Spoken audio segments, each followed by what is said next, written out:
हो जाएगा।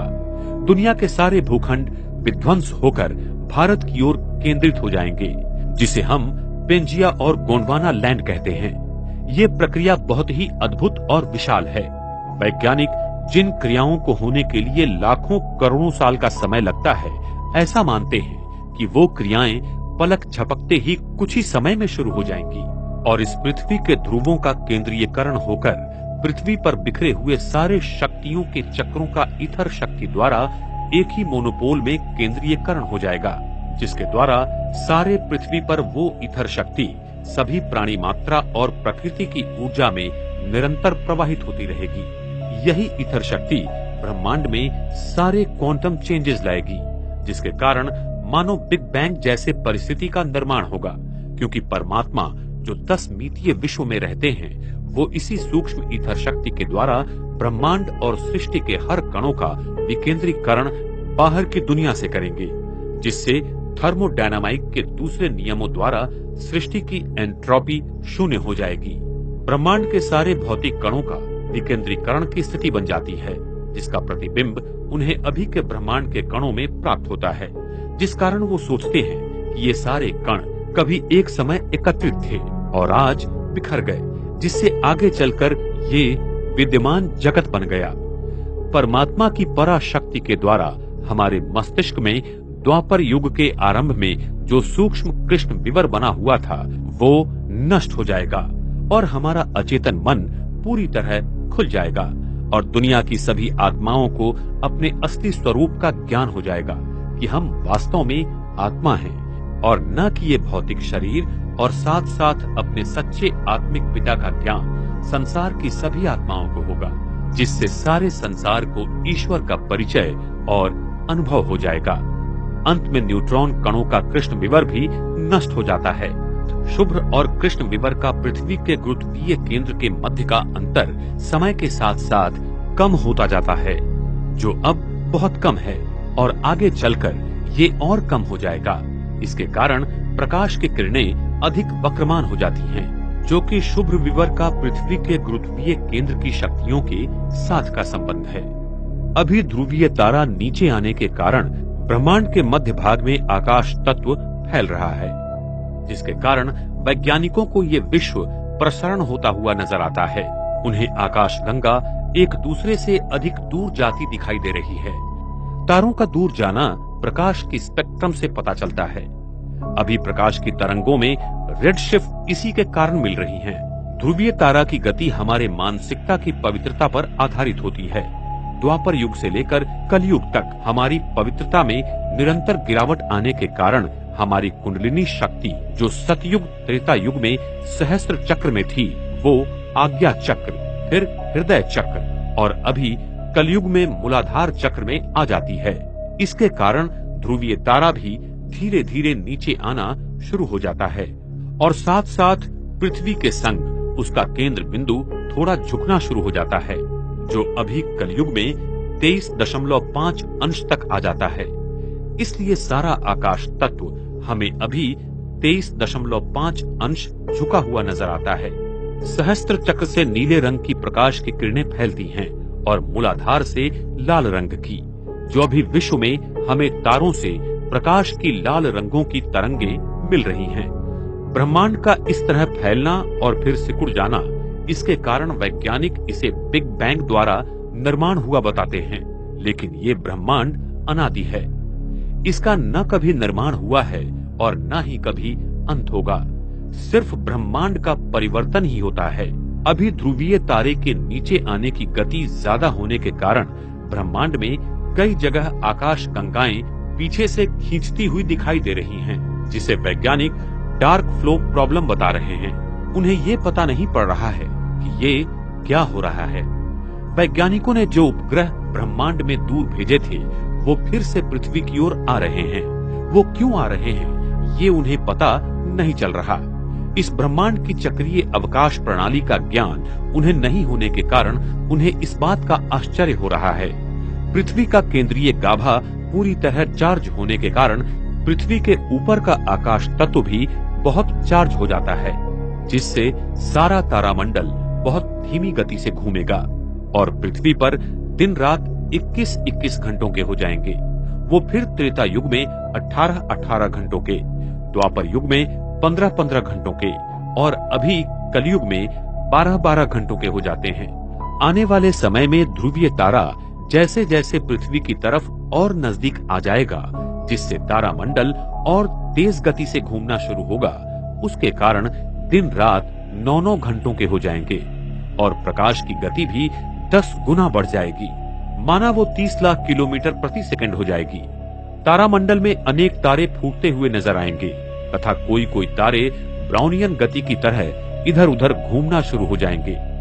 ध्रुवीय तारा की ईथर ऊर्जा के कारण पृथ्वी के ऊपर बने अवकाशीय प्रणाली में जो कृष्ण विवर बने हुए थे वो नष्ट हो जाएंगे और संसार को दक्षिण ध्रुव के बाहर के खंडों का ज्ञान हो जाएगा तथा सारे छोड़े गए उपग्रह इसी धरती पर इस अनजान भूमि पर गिरे हुए मिलेंगे और इस अनजान भूमि पर जो पशु प्राणी रहते हैं वो इस जगत में आने का प्रयास करेंगे। अभी भी उस जगत में डायनासोर जैसे प्राणियों का वास्तव्य है, जिसका निर्माण कलयुग की शुरुआत में पेशियों में जीवन ऊर्जा कमी होने के कारण प्रकृति की कार्बन तत्वों से शुरू हो जाता है। दक्षिण ध्रुव की विद्युत चुंबकीय शक्ति के कारण इस बार चक्रीय अवकाशीय भौगोलिक संरचना के कारण वो यहाँ आ नहीं सकते और हम वहाँ जा नहीं सकते। जब कृष्ण विवर नष्ट होगा तब ये सारी जाति प्रजाति ईथर ऊर्जा के कारण नष्ट हो जाएंगी और इनकी देह पृथ्वी के भूखंडों में दफन होने के कारण हमें अगले कल्प में फिर से तेल, कोयला व गैस आदि प्राप्त होंगे। अंत समय में वो वास्तविक रूप में डायनासोर्स को इस दुनिया में थोड़े समय के लिए घूमता हुआ जरूर देखेंगे। इस स्मृति के कारण आज लोगों ने इस पर बहुत सारी फिल्में बनाई हैं, जो होने वाली घटनाओं का सूचक उनके अवचेतन मन पर प्रभाव डालता था, जिसके कारण उन आत्माओं को ऐसी दृष्टि आई थी और उसके आधार पर ऐसी फिल्मों का निर्माण हुआ।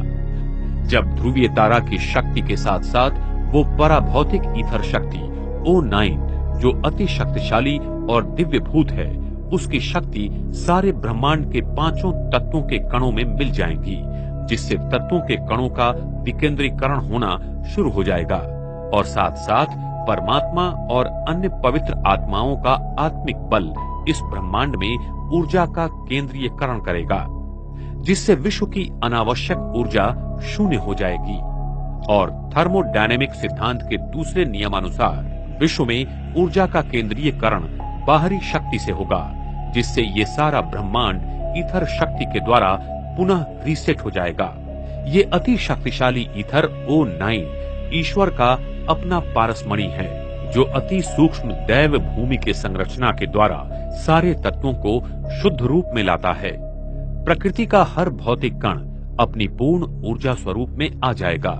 प्रकृति के इस तमो प्रधान से सतो प्रधान अवस्था के परिवर्तन को हम विनाश के रूप में देखेंगे, लेकिन वास्तव में ये विनाश नहीं है, ये स्वर्णिम सृष्टि की संरचना का उदय है।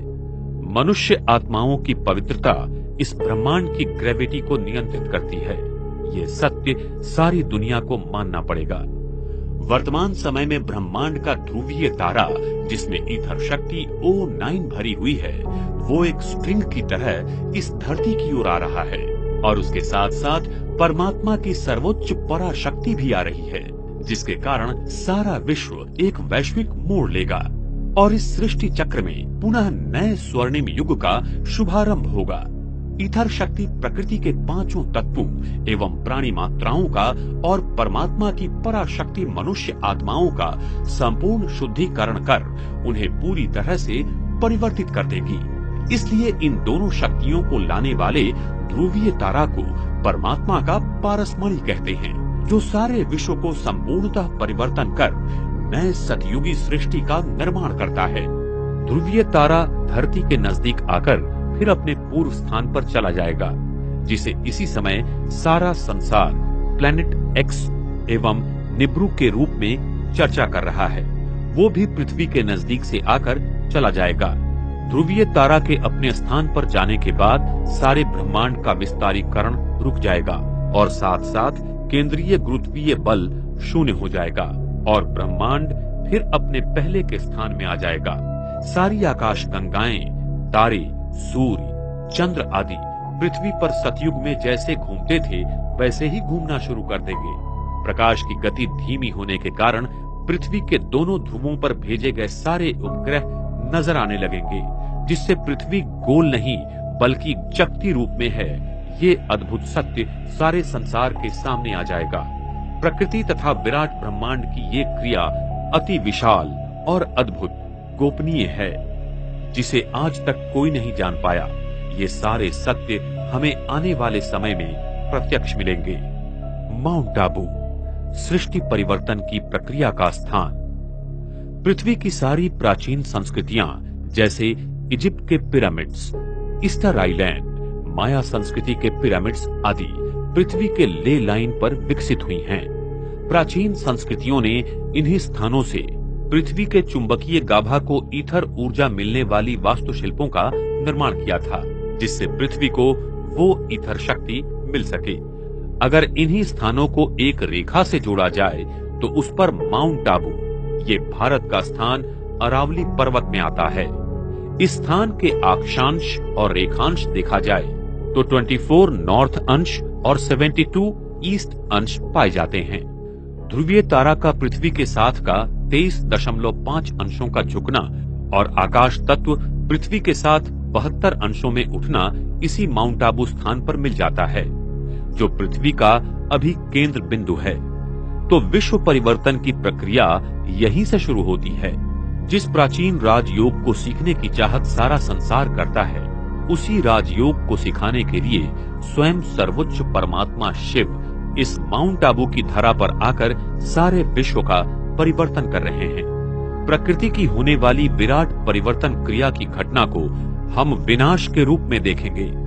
उस समय धरती का गुरुत्वीय केंद्र आबू पर्वत के नीचे होगा, जहां पारा भारी मात्रा में है, और यही गुरुत्वीय केंद्र उस परम धाम के शुभ विवर के गुरुत्वीय केंद्र से सरल रेखा में जुड़ जाएगा और विश्व की समस्त आत्माओं को परमात्मा धर्मराज के रूप में फिर से शुद्ध बनाकर वापस घर ले जाएगा। परम धाम के शुभ विवर का द्वार हर 5000 वर्ष के बाद खुलता है। ये एक रिवर्स क्लिकिंग मैकेनिज्म है जो अति अद्भुत है।